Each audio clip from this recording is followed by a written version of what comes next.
They do plan to still try and sign him long term. Whether that is something that the masses agree with or not, it's something that Cincinnati feels strongly about.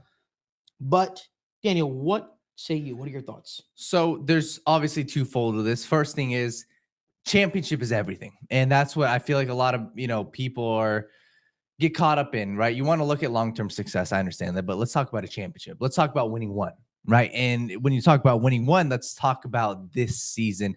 And this move puts you in the best possible position to do that, right? What were your other options? To let him walk this year? Okay, if you let him walk this year, then you rely on, maybe you go out and get a guy in free agency, maybe you draft a guy in the first round.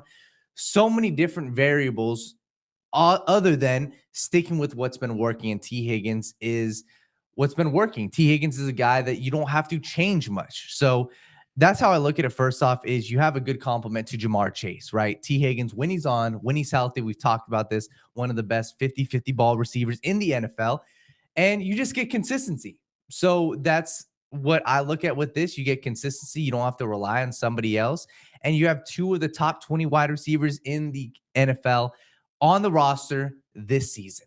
And that's just what I look at, right? When you look at the long-term implications, we'll see if they come to, an agreement for a deal. We'll see if they're able to reach an agreement for $25 million for 4 years. But how I'm looking at this as a 1-year rental. I'm looking at this as, hey, you're putting all your chips in the table for this season and figure out the money after. So $21 million is not bad for this year. And just how, you have to project how they're going to play out this year. Tee Higgins is hopefully going to be healthy, right? This year, he was completely banged up. We know the ribs. We know he had a shoulder. We know he had some other injuries this year. He wasn't at his best, and his numbers showed. And, throughout his entire NFL career, he hasn't put up an entirely healthy season. And hopefully we can get that this year. But that's what my hopes are for sure for this year is looking at Tee Higgins. You're getting a guy who's potentially a number one wide receiver on a lot of other NFL teams. So I look at Tee Higgins this year as this is the best case scenario for you to go out and win a Super Bowl, right? This checks off one of the big boxes that we were talking about is when you look at your receiver position, you got slot receiver to fill up, but we're looking at it now. It's not as big of a need as it was before. You got Jamar Chase, you got Tee Higgins. Now let's go figure out the tight end position. Let's figure out your right tackle position, and pretty much you're golden. To me, this move signifies the Bengals are all in for a championship. People may not like hearing that. People may not like saying, hey, Bengals championship. The Bengals haven't won a championship. That's what you'll get from other fan bases, yada, yada, yada. But to me, that's what this signifies. Everything that Duke Tobin said from last year, we're not in the business to make other franchises rich, right? We're in the, if you want your own receiver, you get your own. That's their problem. They want a receiver. Go find your own.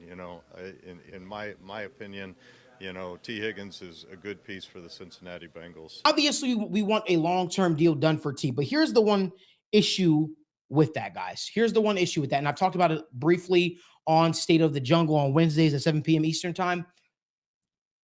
Dave Mulgeta, Athletes First, they truly want the best for their players. They represent the best, so therefore they try and get the best type of deal for their players.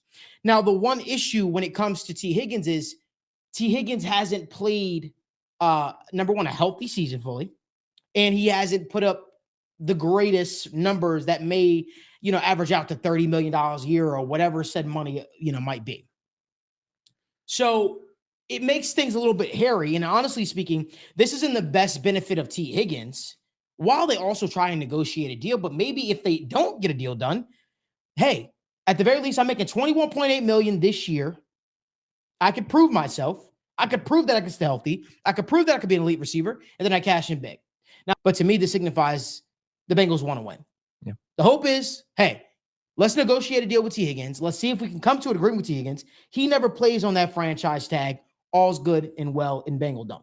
That's the mentality, and that's what the mentality should be. If that happens, we don't know. But I know that is what the Bengals' intentions are, and they are telling us that's what their intentions are.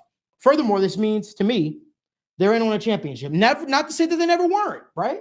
But they're 100% in on a championship. They believe that this team, this core, they could win with. That's what I see. That's what I see. I see it as a positive. You know, you don't want to get too wrapped up in the number necessarily, because we don't know what might happen. We don't know what might happen, right?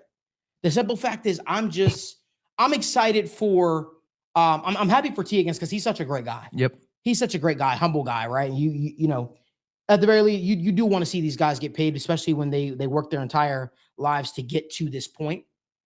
But at the same time, for the Bengals, this is such a pivotal offseason, right? Because every single move that you make has to prepare for your future. Obviously, they see Tee Higgins a part of I would say the foreseeable future, which is why they made this move. You don't make this move unless you are preparing for him to be a part of that foreseeable future. Now,